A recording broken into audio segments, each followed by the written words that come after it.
déjame hacerte una pregunta. ¿En qué crees que piensa Dios? Esta es una pregunta sencilla, pero que tiene una cantidad de respuestas e interpretaciones casi infinitas. Por supuesto, yo no considero que exista una respuesta correcta en sí. Sin embargo, podemos usar esta pregunta como una especie de ejercicio mental. Divertirnos un rato examinando cómo responderíamos a esta pregunta dentro del mundo de la ficción.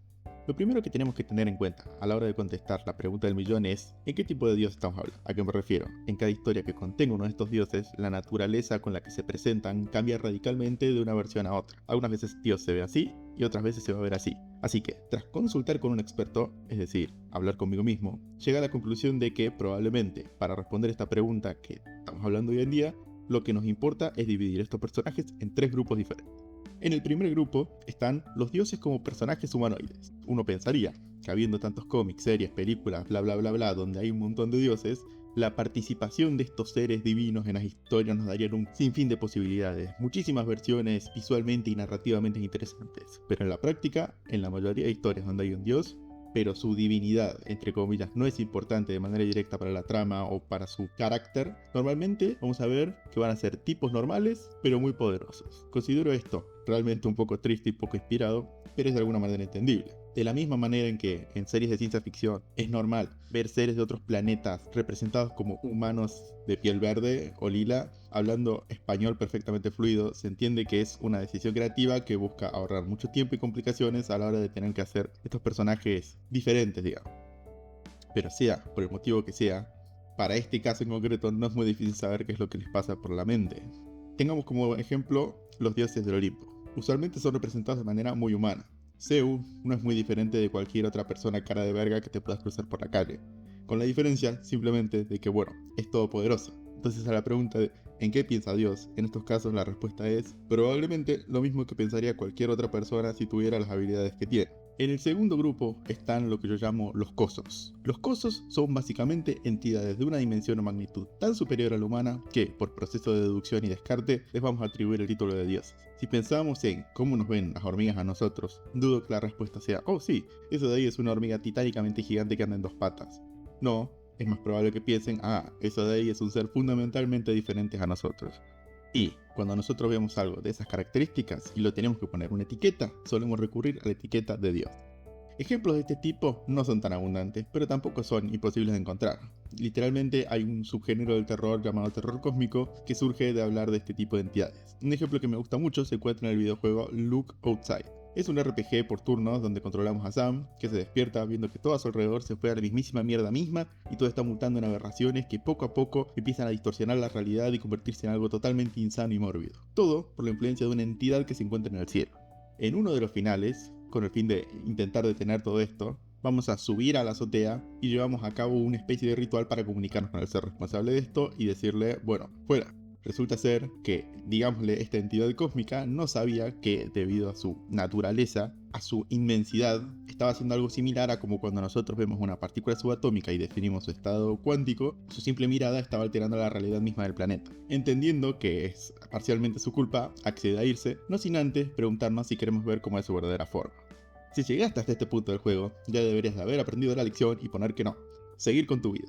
Pero, en caso de que te haya ganado la curiosidad, verías lo siguiente. El visitante planta una vívida imagen en tu mente. Sientes un vértigo mientras la titánica escala toma por completo tu mente. Sientes la inmensidad de su cuerpo. Entonces, poco a poco vemos un zoom out, seguido por otro zoom out, seguido por otro y otro y otro, mientras poco a poco comenzamos a entender la fractal, casi infinita forma que tiene la criatura. El visitante inclusive nos da una pizca de su propiocepción. Sentimos al imposible ser sintiéndose a sí mismo. Poco a poco entendés la idea de mierda que tuviste, porque a más crece la escala de lo que presencias, más cambia tu mente en respuesta a adaptarse a la casi infinita información que se te presenta. Esto sucede de tal manera que tu mente, tu cerebro se fríe, pero aun cuando es parcialmente destruido, aun cuando comenzás a perder la percepción de vos mismo, del tiempo y de la escala sigue aumentando y aumentando y tu cuerpo entero tiene que ser repropositado únicamente con la función de no ser destruido por esta experiencia. Esta escena me encanta por la música y por el pixel art. Es mórbido, bizarro y es simplemente increíble. Te hace decir, sí, entiendo por qué no deberíamos romper las pelotas a una entidad cósmica. Intentar comprender qué es lo que pasa por la mente de algo así es inútil. La respuesta a la pregunta ¿en qué piensa Dios? En este caso en concreto sería no lo podemos poner en palabras. Sería como intentar pedirle que nos describa un color o un sabor. Hay una cualidad, una propiedad que no podemos poner en palabras, por tanto tampoco nos podrán dar una respuesta si es que quisieran responder.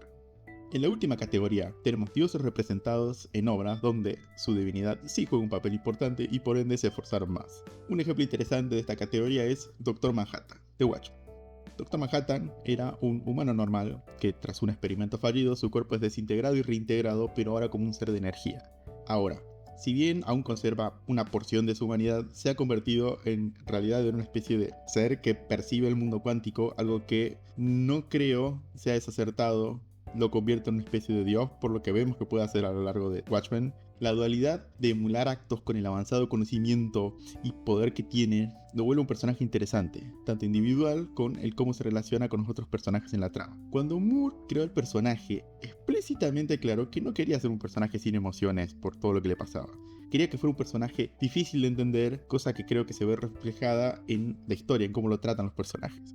La pregunta de Watchmen ¿es Dr. Manhattan un ser cósmico que conserva hábitos humanos que le quedaron? ¿O es un humano que se comporta diferente por haber alcanzado una especie de iluminación con sus nuevos poderes? Algo que lo vuelve incapaz de seguir juntándose con sus pares porque no comprende ahora cómo ellos lo perciben ni ellos cómo él percibe al mundo. En estos casos es cuando la pregunta ¿en qué piensa Dios? Es interesante, se vuelve puntualmente ¿en qué piensa este Dios? ¿En qué piensa Dr. Manhattan? Al final del cómic hay un diálogo interesante donde un personaje le pregunta, bueno, ¿este es el final? Y él le responde, el final. Nada termina, Adrian. Nada termina nunca, dándonos a entender que la percepción del tiempo de Dr. Manhattan inclusive es una de las múltiples cosas que lo ve diferente. Si bien no sabemos en qué piensa Dr. Manhattan con exactitud porque nunca lo dice, nos da a entender que la forma en la que lo hace es muy diferente a como lo haría cualquier otra persona dentro del cómic. La pregunta del título de este video no era algo que yo pensara activamente, algo que me carcomiera por las noches, tipo lo más normal cuando leí una historia de este tipo donde hay dioses dijera sí, es dios de categoría 1, es un tipo normal, o es dios de categoría 2. Muy abstracto para mi gusto, no tiene caso pensar mucho sobre el tema. Pero todo cambió, como siempre, cuando leí un manga, que planteó la pregunta de una manera que me hizo decir, en efecto, hay esencia acá. Esta vez quiero hablarles del manga Aftergod del autor Sumie. Empezando por lo más superficial, déjame que te cuente de qué trata la trama de Aftergod, ¿ok? Este manga nos narra cómo en Japón, un día como cualquier otro, es invadido por dioses, y debido a que su mera presencia corroe y vuelve inhabitable las áreas cercanas, ciudades enteras se convierten en zonas de riesgo. Al principio de la historia vamos a seguir a un chabón que se llama Tokinaga, que forma parte del Centro de Investigación de Antidioses, y Waka, una chica que busca venganza porque su mejor amiga, llamada Shion, fue asesinada a manos de dioses. Todo esto mientras además nos enteramos que dentro de los ojos de Waka reside una especie de dios llamado Lulo. Esto la va a llevar a unirse al Centro de Antidioses en una búsqueda por encontrar la forma de matar a los dioses de una vez por todas y evitar la extinción de la humanidad que se está yendo al carajo. Dentro del manga de Aftergod, los dioses van a ser llamados hippos. Esta es una abreviatura derivada del hecho de que no pueden ser vistos de ninguna otra forma que no sea por contacto visual directo. Es decir, nada de radares, cámaras, espejos, satélites, vistas térmicas, nada. Esto supuestamente a que los dioses no permiten reproducir su imagen en cualquier otro medio, pues sería blasfemo. Entre la lista de cosas que tenés que saber sobre los hippos es que son virtualmente indestructibles por medios humanos, cuentan con habilidades divinas, que varían de unos hippos a otros, y por supuesto que no tienen reparo en hacer mierda a absolutamente todos los humanos que se crucen en su camino sin ninguna empatía aparente. Si me agarras un día medio vivido y me preguntas qué onda con Aftergod, te diría, Aftergod es una exploración con ojo crítico acerca de los humanos actuando como dioses, planteándolo en este caso como una medida necesaria para su supervivencia. ¿Se acuerdan cuando les conté de la asociación anti-hipos? Estos tipos están totalmente delulus. La ética abandonó el server hace rato. Estos tipos crearon desde robots con órganos humanos que hablan perfecto español y siempre andan diciendo cosas súper turbias con cara feliz como no puedo ver tus ojos porque los míos están cerrados debido a que no puedo parar de sonreír. También crearon a este tipo que es un experimento que sangra un fluido extraño por todos los orificios y está este tipo que se metió parte de un hipo en la boca y ahora se ve así y en lugar de decirte sí, estamos dándolo todo en un tono súper dramático es como jaja, ese día nos mamamos. Esa parte de la ambientación me encanta. Es que creo que hace que el manga brille. Es lo que creo que de verdad pasaría si el mundo se fuera a la mierda. No sería un súper dramático ¿qué haremos ahora? Sería más bien un bueno, en efecto, todo se fue a la mierda. En fin, ¿qué hacemos este fin? Es esta aura alegre, pero al mismo tiempo decadente, que me recuerda a, por ejemplo, Chainsaw Man cuando uno estaba en su prime y su autor no se había inhalado cantidades ingentes de copio. Aftergod, además, es un manga que pasa mucho tiempo creando dinámicas, planteando escenarios, para que luego varios de sus personajes intenten hacerles sentidos e interpretarlos todos desde su punto de vista o de la manera en que piensan, pero no de una forma superficial, superflua de, tal vez los humanos son los verdaderos monstruos. Una pelotudez así que les gusta hacer. No. Se ponen a pensar implicaciones, cómo las cosas se ven diferentes desde diferentes visiones del mundo. Déjame que te ilustre con nuestro primer caso, y para ello te voy a presentar a los involucrados. Primero que nada, tenemos a Shion. ¿Te acuerdas de Shion? Este personaje, que no está presente de forma física porque es la amiga muerta de Wakka, era la mejor amiga de Wakka. Era una estudiante de secundaria que tenía una vida personal nefasta, de estas que vos decís muy seinen, bro. Su vida personal era un infierno por todos los problemas que había en su casa, y su único consuelo era pasar el tiempo con Wakka, que, bueno, la reconfortaba. Pero al mismo tiempo la hacía sentir un poco culpable, ¿no? Por el contraste entre sus vidas. Un día, cuando yo no pudo más con lo que le pasaba en su casa, decidió desvivirse. ¿Y qué mejor forma de hacerlo que a través de los supuestos rumores de que existe un dios que, si lo ves a los ojos, adopta la forma más hermosa que te puedas imaginar antes de convertirte en agua de manera totalmente indolora? El segundo personaje más importante de todo esto es Wakka, que es en esencia la protagonista. Un personaje con suficiente ética como para sacarse de onda con muchas cosas que pasan en la trama, pero suficiente falta de ética como para tener un grado de locura vengativa asesina. Wakka es consciente de que, estrictamente hablando, no es culpa de los dioses que Shion haya muerto, porque aun si el mundo no se estuviera yendo a la mierda, se hubiera desvivido de otra manera, y como no hay forma de cambiar el pasado, dice, ok, mi segunda mejor opción es ayudar a la humanidad en encontrar una forma para eliminar a los hippos. Y el tercer personaje importante de esta triada es Alula. Técnicamente Alula, que es el dios que vive en los ojos de Wakka, es el primer hippo que vemos. Es un hippo con una fuerte conexión a la sangre. Por cierto, no lo mencioné, pero cada hippo tiene como una especie de nombre código en función de cómo se ven, y para el caso de Alula, digámosle que es el hippo de la sangre. Hay cosas que te mantuve en secreto hasta ahora, como por ejemplo, di a entender que Alula aparece al comienzo del manga y todos los personajes están como, oh, Alula no estaba hasta este momento. Mentira, porque en un flashback vemos que Alula ya tomaba posesión del cuerpo de Wakka cuando él estaba en secundaria, antes de los sucesos del manga. Esto sin que Wakka siquiera supiera qué estaba pasando. En este proceso, Alula, el dios, había entablado una especie de relación de amistad con Shion. Y desde su primer contacto, desde la forma de hablar y de comunicar sus ideas que tiene Alula, vemos que no solo es diferente de Wakka, es muy diferente de cualquier persona y punto. Por ejemplo,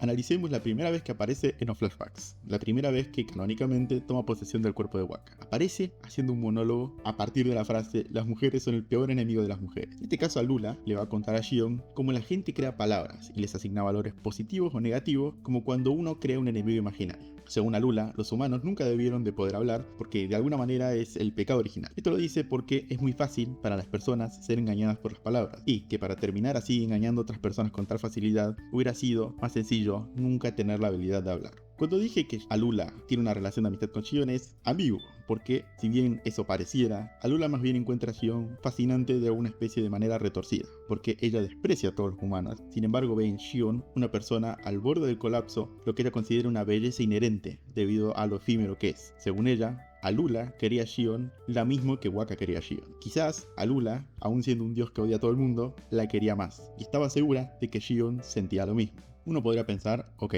es claro que Alula parece un personaje del grupo 1, gente normal con muchos poderes, no hay que darle tantas vueltas. Pero no, espera. Hay otra ocasión, en el pasado, más adelante en el manga, donde Alula está hablando de vuelta con Shion. Shion le cuenta lo mismo de siempre, todo en su casa está como el orto, está todo muy mal, y su madre no tiene reparos en decir cosas tan tristes como ojalá no hubieras nacido. Alula, en lugar de decirle ya va a pasar de todas esas pelotudeces, le cuenta su visión de las cosas. Le pregunta a Shion cuándo fue la primera vez que ella cree que recibió amor. Según Alula, la primera vez que ella recibió amor no fue por su madre, sino por la carne y la sangre. Aun si nuestra madre tuviera pensamientos atroces, criminales o sádicos, dichos pensamientos no tienen forma de llegar al útero cuando somos bebés. Mientras su madre estuvo embarazada de ella, su apetito creció sin control, su condición física cambió, la sangre circuló desde su cuerpo al suyo por su propia voluntad sin poder detener el desarrollo embrionario. La voluntad de una madre y su carne son dos cosas diferentes. Su carne y su sangre la protegieron de todo el mal que había en el mundo exterior, logrando convertir un puñado de células en un ser humano. El simple hecho de que Shion naciera es una prueba inequívoca de la protección y el amor de la carne, y eso es una verdad que no puede ser cambiada. Según Alula, lo único a lo que deberías ponerle tu fe, la única cosa que siempre va a estar trabajando a tu lado hasta el día que te mueras, es tu propia carne y tu propia sangre. Hay una cosa que no les conté de Alula. Ella fue desterrada del mundo de los dioses y forzada a reencarnar dentro de un cuerpo humano debido a que inventó una droga que afectaba a los dioses y bueno, los mató mientras estaban debilitados. Esto que todos los otros dioses vieron como obviamente un acto de odio y violencia, a los ojos de Alula era una forma de demostrar afecto. Alula es un ser con una enorme facilidad para crear afecto con todo lo que lo rodea, pero este afecto que tiene solo puede ser demostrado a través de asesinar el objeto de su afecto. Ella se ve a sí misma como un ser cuyos sentimientos y deseos están disparejos. La pregunta de ¿en qué piensa Alula realmente después de escuchar todo lo que te dije es complicada? ¿Era realmente cierto que Alula quería a Shion más de lo que Waka lo hacía, o simplemente tenía una fascinación retorcida porque, recordemos, ella odia a todos los humanos. ¿Estaba intentando simplemente manipular a Shion a Waka o había una especie semblante de afecto humano? Cuando leí todo esto, en concreto, pude notar cómo mi percepción de los hechos cambió a más leía, más se recontextualizaba todo lo que yo creía saber. Al comienzo pensé, oh, Alula se comporta como un humano. Después pensé, Alula es un humano normal, solo que uno muy sociópata. Y después pensé, Alula ve al mundo de una forma muy diferente a como lo vería cualquier otra persona. Quizás inclusive diferente a como lo ven el resto de dioses. Creo que con lo que escuchamos de ella, todo lo que ella nos dice es un intento de poner en palabras lo que ella interpreta es su relación con la vida. Alula es un dios que quiere a los otros dioses y quiere a los humanos tal vez, pero su única forma de demostrar que los quiere es destruyéndolos, haciendo que termine aislada de todo, humanos y dioses. Alula no es el único hippo recurrente en el manga. De hecho, cada vez que un hippo diferente aparece y toma el foco del manga y vemos sus trasfondos, vemos como otros personajes interpretan dicho trasfondo y todo el tiempo genera preguntas interesantes como ¿son los hippos seres sociópatas más allá de nuestra comprensión o simplemente son muy pelotudos? Déjame que te cuente otro ejemplo. Si prestaste atención, te vas a acordar que en la intro también mencioné a otro chabón, Tokinawa.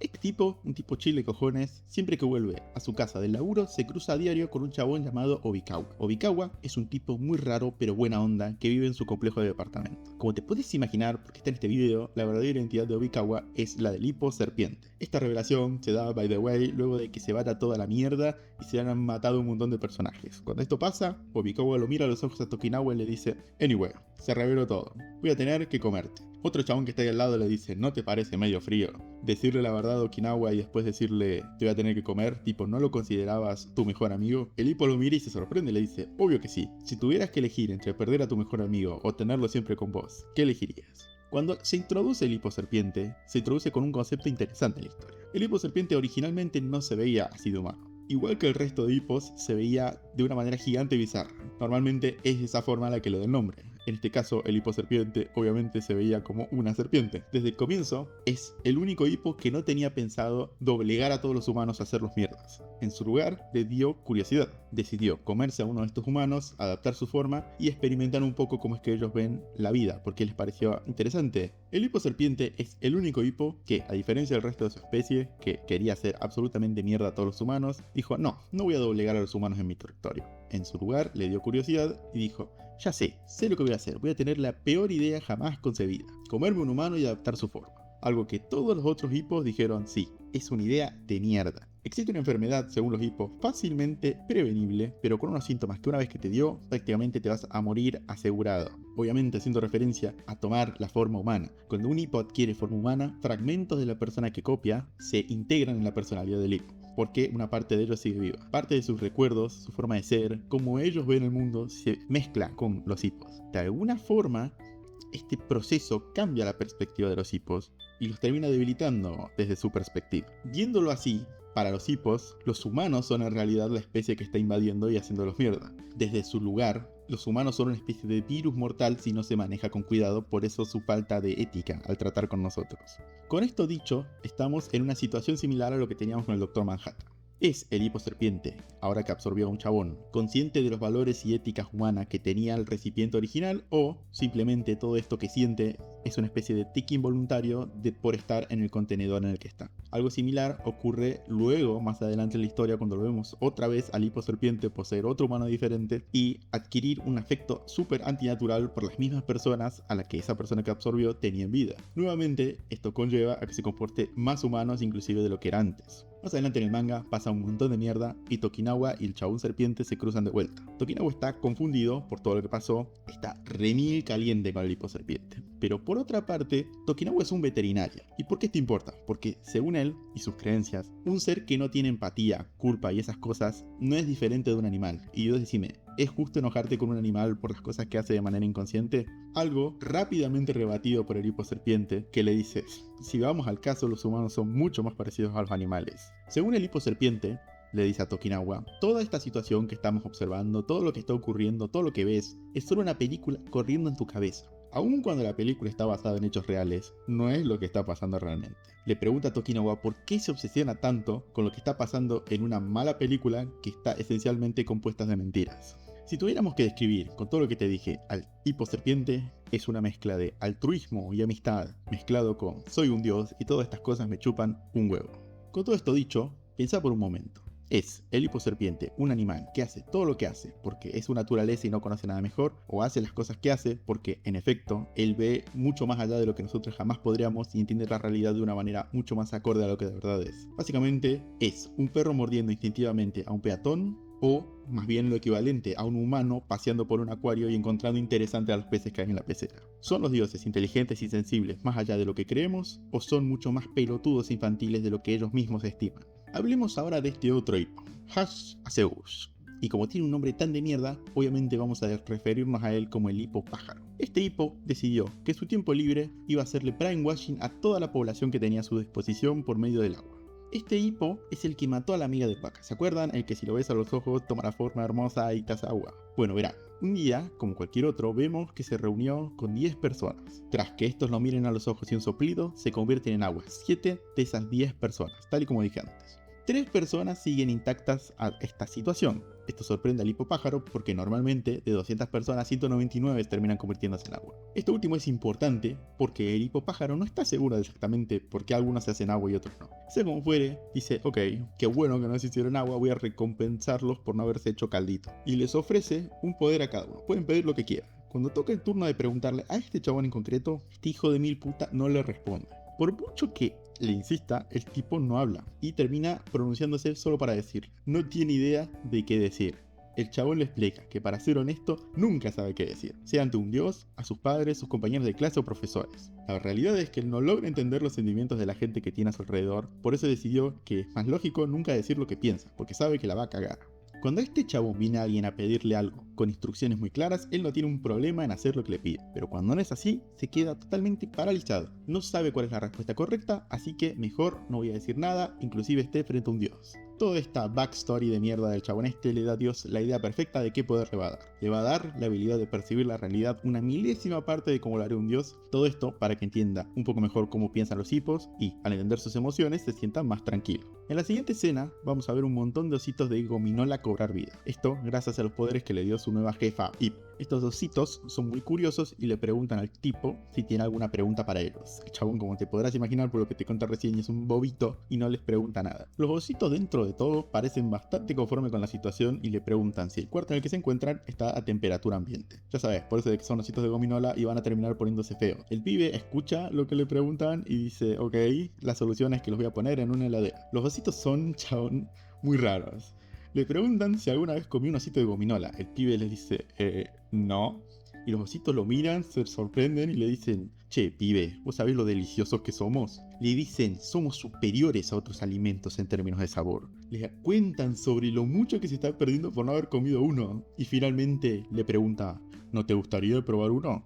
Pues es más rápido que pruebe uno a que siga escuchando las pelotudeces que le cuentan los ositos. El chico, al igual que yo cuando leí esta parte del manga, está medio what the fuck, bro. Encima, justo cuando el chabón los mete en el freezer, le dicen, che, mirá que si decidís comernos, nos vamos a morir, pero si decidís no comernos, nos vamos a terminar poniendo feos y nos vamos a morir de todas maneras, Esta escena muy random, totalmente parece sacada de falopa pura, de alguna manera tiene un punto muy bueno. Recordemos que todo esto intenta de alguna manera representar como el hipo pájaro ve a los humanos. Los ositos se jactan de cómo son la mera verga. Desde el punto de vista del humano, esto es muy extraño. Es un poco tierno ver un osito de gominola vivo, pero también es muy perturbador. Tipo, se jactan de su mortalidad de una forma muy bizarra. Esto trae a colación la pregunta, ¿en qué piensa el hipo pájaro? Después de haber visto todo esto, ¿no? En este caso, en función de haber visto los poderes que le dio al chabón para entender su perspectiva, asumo que a los ojos del hipo somos de alguna manera tiernos y graciosos, pero perturbadores y mórbidos. Todo en partes iguales. A los ojos del hipo nos vamos a morir de todas maneras, porque bueno, en el gran orden de las cosas nosotros no vivimos mucho. Con esto en cuenta, ¿no sería mejor utilizarnos para validar de alguna manera nuestra existencia, inmortalizándonos, habiendo sido parte de la gran obra de un hipo, por ejemplo? Sin embargo, con todo esto dicho, que creo que es cierto también, hay algo más que te quiero decir, algo más sobre el hipo pájaro. Esta escena está anexada a otra. En esta otra escena vamos a seguir a un viejo que le cuenta al pibe sobre el hipo pájaro. Le cuenta que él, el hipo pájaro y el resto de los suyos son en realidad una plaga. ¿Te acordás eso de que su aliento te vuelve agua, excepto a la gente selecta? Eso es mentira. Los únicos que no se hacen agua al recibir la mirada y el aliento son aquellos con muy poca vitalidad, aquellos al borde de la muerte, tan débiles que no pueden oponerse a ella. La razón de que ella tome formas que los seres humanos encuentran hermosas no es por otro motivo que porque así es la personalidad del hipo. Los dioses, según él, están mentalmente enfermos. El viejo le comenta al chabón que, al igual que él, cuando llegó su momento, él no se hizo agua. Esto es porque el viejo está en estado terminal y probablemente el chico también esté enfermo aunque no lo sepa. La razón de que el hipo deje vivo a todos aquellos que se encuentran cercanos a la muerte para luego abrirse un poco y hablar es porque subconscientemente está obsesionado con los humanos y cree que esto se deba a que los hipos sufren una inmensa soledad. Una soledad de la que ni siquiera ellos son conscientes que están experimentando. Bueno, déjame que te cuente un último caso antes de cerrar esto. Como dije antes, esto de volverte humano no les gusta un carajo a los hipos. Lógicamente, después de enterarse que el hipo serpiente lo hizo, todos quieren hacerlo poronga. Todos, inclusive un hipo llamado Bolo. Bolo vamos a llamarle el hipo peluche. Este hipo era el mejor amigo del hipo serpiente, obviamente cuando el hipo serpiente se veía como una serpiente. Bolo en realidad está aprovechándose del hipo serpiente, fingiendo ser su amigo para que el hipo serpiente le inyecte un veneno que lo ayuda con la abstinencia de las drogas que le dio a Lula. ¿Se acuerdan? A Lula, dándole de drogas a los dioses. Las drogas de Alula producen un dolor constante, tan agudo que ni siquiera te deja pensar con claridad. Ahora, gracias a su recién adquirida humanidad, el hipo serpiente se da cuenta de que lo están usando y está recaliente con el bolo y va a buscarlo para hacerlo mierda.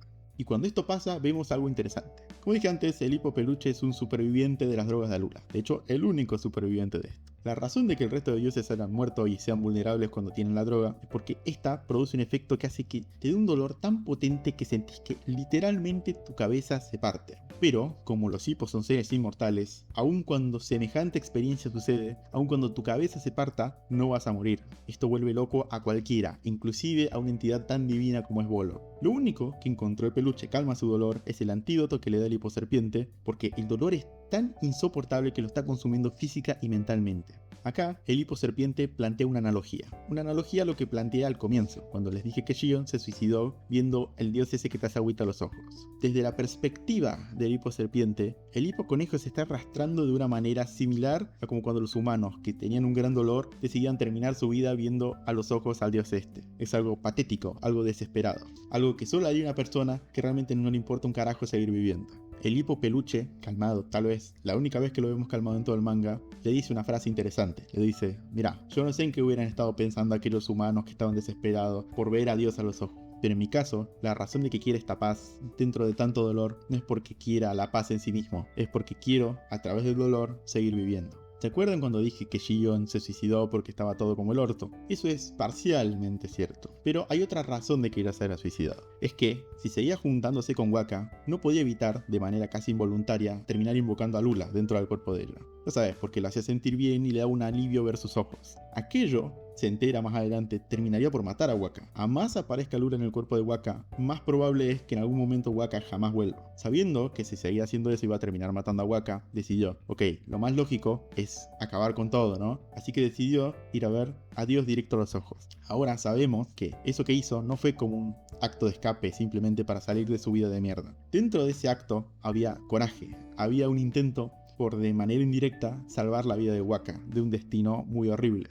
Es con todas estas recontextualizaciones, con todo esto que venimos hablando, donde se traen a colación cosas viejas, con un nuevo enfoque, con una nueva perspectiva a lo largo del manga, que es largo, bastante extenso, que nos hace plantearnos las preguntas muchas veces con diferentes respuestas cada vez. ¿Son los dioses o hipos seres con un razonamiento que no podemos comprender porque es muy complejo, o son simplemente seres igual de confundidos que nosotros? Quizás el planteamiento de toda la pregunta esté mal desde el comienzo. ¿En qué piensa Dios? Es lo que nos preguntamos. Pero, ¿en qué pensamos nosotros? Solo porque creamos saber de dónde vienen las ideas que nos impulsan a hacer las cosas que hacemos, no quiere decir que entendamos por completo de dónde viene la idea. ¿Cuántas veces hacemos cosas y no nos damos cuenta de que está inspirado por envidia, codicia, miedo, cosas que sentimos pero no sabemos que estamos sintiendo? Quizás para los dioses sea igual. Quizás, al igual que nosotros, hacemos cosas por una soledad de la que no somos conscientes. Ellos actúen impulsados por cosas extrañas que no comprenden ni siquiera ellos mismos. Es un poco inocente creer que si nosotros no logramos desenmarañar que pasa en nuestra mente, un ser con una forma de pensar muchísimo más compleja haya logrado tal hazaña. Para responder por última vez a la pregunta, ¿En qué piensa Dios? Después de todo lo que te dije, la respuesta más razonable sea, probablemente ni siquiera ellos sepan la respuesta. Si están interesados en leer este manga, sepan que hay 80 capítulos mensuales. Es una banda de contenido, bastantes horas de leer el manga. Aún con todo lo que te conté y spoileé a lo largo de este video, no abarqué ni 40 capítulos del manga. Eso quiere decir, no te spoileé ni la mitad. Hay un montón de cosas que como no venían al cuento no las conté, así que dentro de esos 40 capítulos que te spoileé, no debe haber abarcado ni un tercio de lo que pasa realmente. Si estás interesado en leerlo y sos de acá de Argentina, estoy muy seguro que lo puedes conseguir de Panini. No olvides chequear mis otros videos para contenido que también está igual de vivido, suscríbete para enterarte de cuándo vuelvo a aparecer y comentá para saber qué te pareció. ¿Crees que hablé pelotudeces o te pareció interesante? Con esto dicho, recordá también revisar todas nuestras redes sociales, la mía, la de Len, y recordá vernos en nuestro próximo video. Hasta la próxima.